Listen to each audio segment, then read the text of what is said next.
Hello, I'm James Smith. You know, every sport has some type of statistical analysis to break down and better understand the outcome of the competition. Boxing has but one source, Compubox. Well, I know a little bit about Compubox, but boxing fans maybe don't know about the embryonic stages. How did Compubox come to fruition? We started Compubox, it was 28 years ago. It's been that long. We got the idea from a tennis program. I was working at a database. This is when portable computers first came out. They weren't laptops, they were called portable computers with floppy disk drives. And we were hired as boxing editors. The idea was to go to events, log in fighters' records and database all this information. But while we were there, we saw a tennis program that someone had come in with that measured all the shots in tennis, first serve, aces, and all the box score for tennis. And we're there and we're thinking we can possibly create a similar program for boxing. So we had the program written and tested it out and took it to HBO actually, because I had done some freelance work for HBO. I knew Ross Greenberg at the time. We did some testing on some fights, off-TV fights, to get the kinks out of the program. Recorded the fight. It was an MSG show back in New York. We recorded one of the shows, took it to Ross Greenberg at HBO. He looked at the program and liked what he saw, and pretty much that was it. We were in business. Overall, from broadcast to the fighters to, and obviously we'll get into this, to the fans, over the years it's really been a great implementation for boxing. Well, that's exactly it. Initially, when we first started out, we didn't know what we really had. We didn't know what a fighter throws, what the average fighter throws per round, how many jabs a fighter throws, what's the weight class average. These are all statistics that evolved over time. So eventually, maybe 5 years in, we started databasing the fights, the content, and then we were able to take it a step further, like you said. Oh, this guy only throws, he throws 50 punches a round, but only 20 are jabs, 30 are power shots. Or he's very accurate with the power shots, not with the jab. Or he's strictly a jabber. A guy like Malignaggi, for instance, relies heavy. But you couldn't have done this without knowing boxing. I mean, somebody could have come up with technology and all that other stuff, but you would have to kind of have a knowledge of boxing to be able to take, the technology and all of it and blend it in. And I'm certain it's evolved over the years. Oh, for sure. I loved boxing from the time I was 8 years old. And you know the sport. Well, I never fought, but I know the sport. I love the sport. I've obviously followed fighters. I studied the history of the game. So when we first presented it to HBO, there was like no doubt in my mind that it was going to work, because we had such a passion for boxing and such a passion for what we were doing. So, and having the knowledge and the love of the sport helped a lot. But yeah, I mean, I don't think you could, if they say garbage in, garbage out, you could have the best program in the world, but if you don't know what you're looking at, what you're counting, it's just not going to work. What do you need to do this correctly? I think number one, you need a knowledge of boxing. You need to know exactly, what a punch is, what a connect is, or what a miss is, and you need a tremendous amount of concentration. I mean, we've had people who are very knowledgeable about boxing, but they just haven't been able to maintain that concentration level for 3 minutes. It's difficult. And when you're talking about nights when we're doing, 4 12-rounders and possibly 48 rounds, that's a lot of concentration. And I think that's the key thing, that the ability to concentrate, not lose your focus when there are so many things happening around you. You have to have good reflexes too, because sometimes guys like Leo Santa Cruz, for example, who throws 90, 100, 110 punches around, you've got to be able to keep up with him. And so you've got to be able to react to what you see and move on to the next punch.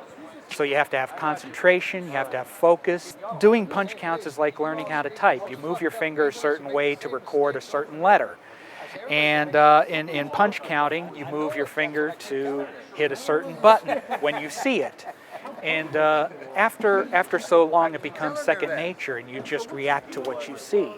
So it's reaction, it's concentration, it's focus, it's knowledge, it's a whole plethora of things that all have to roll together. We look for somebody that's had, obviously, a passion for boxing, someone like a Lee Groves, Joe Carnicelli, another guy, Dennis Allen, who's a former fighter. Saul Avalar is another guy that works for me, was a former fighter. Joe Carnicelli was a UPI sports editor, was at ringside for big fights going back, back to the late 70s. Lee, eats, sleeps, drinks boxing, just a great guy. So it's somebody that has a passion for the sport, or as well as somebody who's been in the ring, which is even a bonus. If I could find a guy who loves the sport and also has been in the ring, that's a win-win. Gennaro Hernandez, the late Gennaro Hernandez, was another guy that worked for us who was just a great guy. So that's what I'm looking for. Basically, there are two operators. Each one of us takes one fighter. I'll handle, for instance, a blue corner, and Lee will handle a red corner fighter. We count, it's basically a four-key operation. Jabs thrown and jabs landed.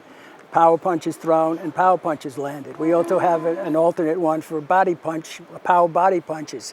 A jab is anything that attempts to hit the other fighter. I mean, a lot of times you get some of these, nervous types who stand around like this. We don't count those as jabs. He has to try to hit the other fighter. A power punch is anything other than a jab. Basically, we calculate the numbers in the round, numbers thrown, numbers landed, and the percentage. We also calculate cumulatively as the fight goes along. So at the end of the fight, you'll have the punches thrown in the round, that last round, as well as the punches thrown in every round, cumulative punches. We also have to break it down by minutes. How many punches were thrown per minute? If you see some fighter whose effectiveness wanes in the final minute, or some fighters basically save everything for the final minute. So we can break it down by minute. We also can break it down by average thrown per round. And we also can match that to a chart that we keep for each weight division on punches thrown per round. By that, for instance, if the punches thrown per round for a lightweight is such and such, and punches landed is such and such, is this fighter close to that? Is he way above that? So we can reference that as well. It's another point of information for the viewer that he might not know. So this is a round-by-round bout sheet that we use to record the statistics round by round. We use these sheets to spot the trends in a fight. Like if somebody outlands somebody 42-21 in the last 3 rounds. That's how we confirm that. And so in between the rounds, I look at the screen, I write down the numbers, boom, boom, boom, and then boom, boom, boom. It takes about 20-25 seconds, and then if I see a trend, or if he asks about it, then this is what I refer to. And on the back of this clipboard is a rundown for Compubox weight class averages. And we have it for all 18 divisions. We have it broken down with punches landed, punches thrown. If a fighter exceeds the division average by a certain amount, we then can refer to that in our notes that we pass on to the broadcasters, saying that such and such threw 118 punches that round, and that's nearly double the division average. That's just a little bit of the nuanced information that we can provide for the broadcast and for the viewers. The misconception too about how the program works. We're only watching one fighter each. That's the different way of watching a fight. I mean, I have to go home when I go to work a fight, and afterwards I'll reflect, and someone will say, "That was a great fight," huh? And I say, "Yeah, but I only watched through my guys' fit gloves." So it's a unique way of watching the fight. I'm only watching my fighter. Yeah, you can't score a fight like that. You can't, and you're watching your fighter. Right. There's a misconception. We're not watching, but all the action. So that's probably an edge to the program. The fact that, like I said, we're only focused on one set of gloves. And about 95% of the time, the judges bear out the final stats. If a guy is ahead by 50, 60 connects in a fight, it's very likely he is ahead on the scorecards, and it lines up with the decision that they eventually will see if the trend holds. As far as what we do, We can count the aggression, we can count the effective punching, we can count the effective defense on what the other person is landing, and how great a defensive fighter Floyd Mayweather is. He has one of the highest defensive percentages in history. Basically, you can point it out numerically. So it's, as far as effective aggression, it's the percentage you're landing. It's, the percentage you're throwing, you're landing. I mean, we also keep, a database of records. How does this fighter's numbers stack up against the numbers of some, through history? We've done this for over 25 years. And our database goes back and has all the top figures. We've had opportunities to run fights on Roberto Duran and Alexis Arguello and Muhammad Ali during his prime. And that's a particularly interesting study, Muhammad Ali during his best days. It turns out that his opponents landed a higher percentage of their shots than you would think. George Chuvalo, for instance, in their first fight, George was landing a ton of body shots in the early rounds in that fight, and Ali was letting him hit him just to prove a point. But a landed punch is a landed punch, and the numbers added up. Even in the Doug Jones fight, Sonny Liston. Most people, when they're watching old Ali fights, are so mesmerized by the beauty that they see in Muhammad Ali that they don't really concentrate on what the other guy's doing. When I ran the numbers on the opponents, I was forced to look at what the opponents were doing. And the numbers showed they were doing a whole lot more business than we thought that they were. Ali won the fights, but he wasn't as pretty defensively as maybe we once had thought. As far as our results, translating as to who won the fight, I think we did a study about 2 or 3 years ago that about 95% of the punches landed, whoever has the advantage in punches landed, wins the fight as far as when it goes to a decision. And we also had numbers where anyone landing over 50% of his power punches over the length of a fight also is almost certain to win. So it's basically, it proves out. I think the CompuBox numbers are a reflection of what the fans already see in the ring. If a guy throws a lot of power shots, the statistics will bear him out.